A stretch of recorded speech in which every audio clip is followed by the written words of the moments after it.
Hello everyone, welcome back to day 25। और आज की वीडियो के अंदर हम बात करेंगे कि आप अपनी प्रोडक्ट की स्ट्रेटजी के अंदर मिनिमलिज्म कैसे ला सकते हैं।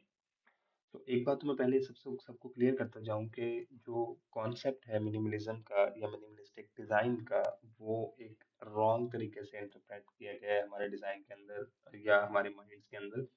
और हम ये समझते हैं कि जब आप डिज़ाइन को बहुत ज़्यादा सिंपल कर देते हैं, उसके अंदर एक कलर यूज़ करते हैं, एक तरह का फॉन्ट यूज़ करते हैं, वो आपका मिनिमलिज्म होता है या मिनिमलिस्टिक डिज़ाइन होता है, which is totally wrong. Minimalistic का मतलब ऑब्वियसली सिंपल होता है, बट वो सिंपल इस तरह से होता है कि आप अपनी प्रोडक्ट के अंदर या अपने डिज़ाइन के अंदर नॉइज़ को कैंसिल कर देते हैं।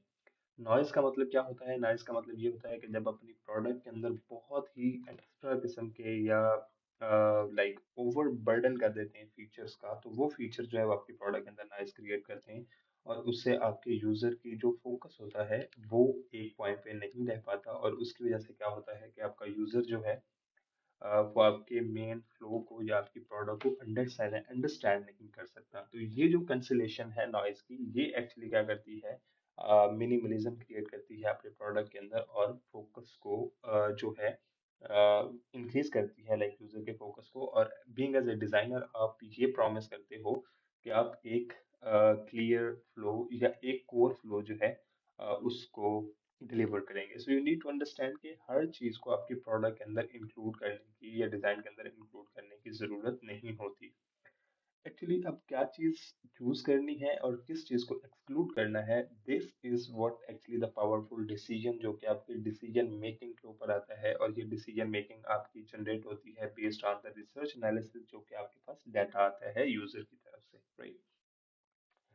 तो एक्चुअली प्रोडक्ट प्लॉटिंग कहाँ पे होती है? प्रोडक्ट प्लॉटिंग का मतलब ये होता है कि जहाँ पे आपकी प्रोडक्ट एक्चुअल जो कोर प्रिंसिपल होता है आपका या जो कोर सॉल्यूशन होता है किसी प्रॉब्लम का, उससे हट जाती है। तो वो आपकी जो ब्लॉटिंग है वो आती है fear of missing out. Like आपके दिमाग के अंदर ये चीज़ बैठ जाती है या आपके स्टेक होल्डर के अंदर ये चीज़ बैठ जाती है कि अगर हम ये एक्स्ट्रा फीचर या ये वाला फीचर ऐड नहीं करेंगे तो आपका प्रोडक्ट जो है वो मार्केट के अंदर नहीं चलेगा, विच इज़ टोटली रॉन्ग। जब तक आपका आपका जो प्रोडक्ट है वो किसी एक और प्रॉब्लम को सॉल्व कर रहा है, चाहे वो एक फीचर भी हो, तो वो प्रोडक्ट मार्केट के अंदर चलेगा। दूसरा जो चीज़ होती है वो होती है कंपेरेटिव कॉपीइंग। अगेन, जब आप सिर्फ इंटीमेट कर देते हैं विदाउट प्रायोरिटाइजेशन के हमें क्या चीज़ एक्चुअली इंक्लूड करनी है या हमारे प्रोडक्ट हमारे यूज़र की एक्चुअली जो प्रायोरिटी है वो क्या है, तब तक आप अपनी प्रोडक्ट को सक्सेसफुल नहीं बना सकते। And then third one is आप chasing a request. So chasing a request क्या है कि आप अगर अगेन हर यूजर को भी आप कैटर करना शुरू कर देंगे, उनकी डिफरेंट रिक्वेस्ट होंगी, तो वो रिक्वेस्ट भी अगेन आपकी प्रोडक्ट के अंदर ब्लॉटिंग काज कर देती हैं, क्योंकि आपका स्कोप जो है वो एजेंडा, जो स्कोपिक एजेंडा होता है या माइक्रोस्कोपिक लेवल होता है, वो एक चीज नहीं बन पाता। तो उसकी वजह से आपका जो फोकस है वो टोटली डिसपेयर हो जाता है, आपके जो एक्सपीरियंसेस हैं वो फ्रेगमेंटेशन के अंदर चले जाते हैं और आपके डेवलपमेंट की जो वेलोसिटी होती है वो भी डाउन हो जाती है। तो आपने क्या करना है, इन चीज़ों को कवर अप करने के लिए आपने मिनिमलिस्टिक मिनिमलिस्टिक या मिनिमलिज्म जो है स्ट्रेटजी वो यूज करनी है।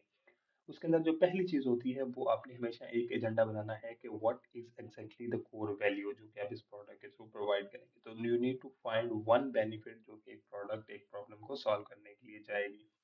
Then you have to define the audience कि आपका स्पेसिफिक ग्रुप क्या है जो एक प्रॉब्लम, जिनकी ये प्रॉब्लम है और जिनको आप सॉल्व करने जा रहे हैं। आपकी प्रोडक्ट जो है वो मार्केट के अंदर बैठा या आपकी इस दुनिया के अंदर बैठा हर बंदा यूज नहीं करेगा। You have to find a specific group जिनके अंदर ये प्रॉब्लम मौजूद है और उसको आपने इंटेंशनली सॉल्व करना है। Then you need to give them one strong promise. वो प्रॉमिस क्या होता है कि आप अपनी प्रोडक्ट के थ्रू ये आपके यूजर के माइंड के अंदर बिठा देते हैं कि ये जो प्रोडक्ट है ये मेरे प्रॉब्लम को सॉल्व करेगी ही करेगी। तो वो कैसे करोगे, वो आप अपनी प्रोडक्ट के थ्रू कम्युनिकेट करते हो।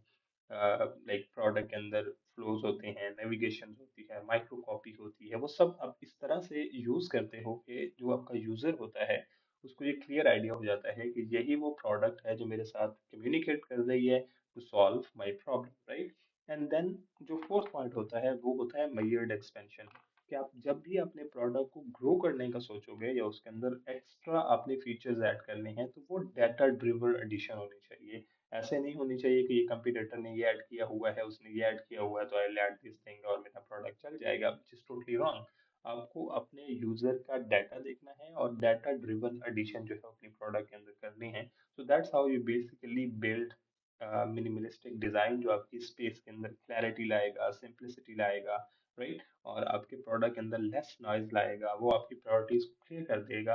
एंड फिर आपका जो पूरा नेटवर्क होगा वो कामली वर्क करेगा, राइट। तो जितनी ज्यादा आप अपनी मिनिमलिज्म के थ्रू आपके डिजाइन के अंदर फ्रिक्शन कम होती जाएगी, आपकी प्रोडक्ट जो है वो उतनी ज्यादा यूजर के लिए इजी होती जाएगी and they will perform their task और they will execute their task very quickly, right. So you need to actually sit down with yourself and you need to first build your own like strategy कि आप अपने अंदर किस तरह से एक minimalistic approach ला सकते हैं उस प्रोडक्ट को लेके। तो सबसे पहले आपने क्या करना है, आपने अपने प्रोडक्ट के फीचर्स को लिस्ट करना है। Catalogue, you need to create the catalogue of every features और फिर उस फीचर्स को मैप करना है कि यूजर के प्रॉब्लम के साथ जो है वो कौन सा फीचर ज्यादा अलाइन कर रहा है, कौन सा कोर लूप बन रहा है, कौन सा इनडायरेक्ट है, कौन सा डायरेक्टली है, ठीक है। And then you need to measure the assess the impact और मेजर द इम्पैक्ट कि लेवल किसका हाई है, किसका लो है, कौन सा जो है वो एग्जैक्टली आपके प्रोडक्ट की फर्स्ट प्रायोरिटी होना चाहिए, कौन सा लेस प्रायोरिटी होना चाहिए, कौन से के ऊपर जो है वो आपको अभी डाटा ड्रिवन रिसर्च करनी है या डाटा के या एनालिटिक रिसर्च करनी है, right.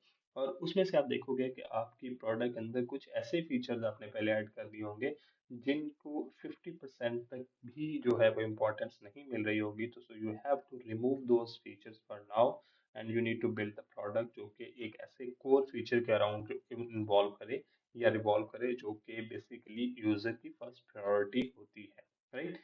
So for the actionable tip for you guys is you have to sit down and then you just need to define one main outcome कि आपका product के अंदर मेन आउटकम क्या होगा और वो सिंगल यूजर उसको यूज करे तो वो किस तरह से जो है इस प्रोडक्ट को यूज करेगा। एंड देन उसके लिए मेजरेबल आउटकम क्या होना है।